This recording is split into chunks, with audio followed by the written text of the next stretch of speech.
Xoş gördük əziz dinləyicilər.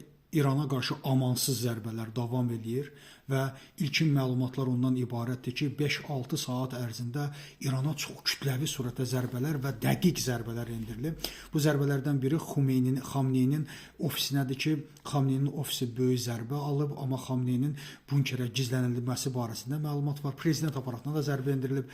Şükürlər olsun ki, məhz Pezeşkiyan sağdır, yəni Pezeşkiyan orada olmayıb. Yəni bütün bunlarla bərabər biz bu günləri ən vacib məlumatlardan biri ondan ibarətdir ki, artıq İranın Müdafiə naziri Əziz Nəsirinin məhv edilməsi barəsində bir məlumat yayılıb. Bunu İsrail mətbuatı yazır. Biz də İran Baş Qərargah rəisi də Əmir Xatəminin öldürülməsi barəsində də məlumatlar var. Bu Əziz Nəsiri xatırlayırsa 6 fevralda məhz Azərbaycana səfər etmiş müdafiə naziri idi, məhz generaldır. Bütün bunlarla bərabər İranın da əlbəttə ki, qarşılıqlı zərbələri var. Qətərə, Küveytə və Səudiyyə Ərəbistanı və Birləşmiş Ərəb Əmirliklərində zərbə endirilməsi barəsində məlumatlar var. Aydın məsələdir ki, İran da əlindən gələn eləyəcək. Çünki bu rejimin məhv olması deməkdir. Rejimin artıq heç bir şansı qalmayıb və bununla bərabər ən maraqlı olan hadisələrdən biri bir neçə videoda rastlaşdım ki, artıq İran xalqı da sanki bayram eləyir. Deməli Xamneyinin ofisinə zərbə endirilib və nə gözəl mənzərədir deyə bir açıqlama da verilir bu barədə. Bu onu göstərir ki, artıq İran rejimi mənəvi cəhətdən də məhvdir. Yəni onu İsrail zərbə vurdu və yaxud da Amerika zərbə vurdu. Bunların heç mənası yoxdur.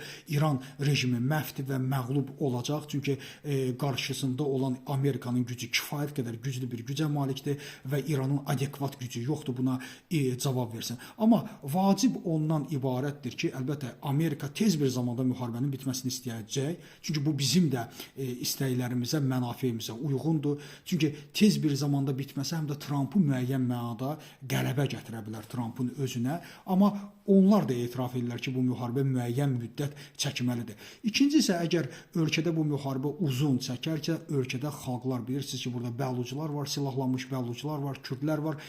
Daxildə bir xaosun ortaya çıxması bütün region üçün böyük bir bəla ilə nəticələnə bilər. Ona görə inşallah ki, Azərbaycan hökuməti də buna hazırdır.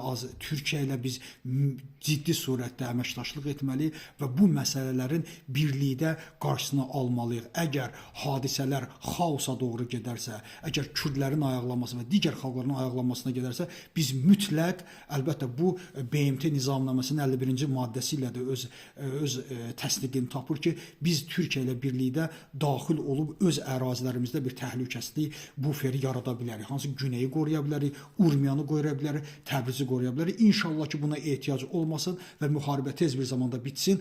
Hakimiyyət nəhayət Pezeşkiyan, yəni başda olmaqla prezidentə versin. Böyük ehtimal Amerika prezidentlə işləyəcək, amma zərbələr həqiqətən çox amansızdır. Biz elə bunu da bu barədə də çox danışmışdıq ki, zərbələr amansız və dəqiq olacaq və dəqiq yerlər məhv ediləcək. Ondan sonra İran bir növ tərk silah edilmiş olacaq. Təşəkkür edirəm.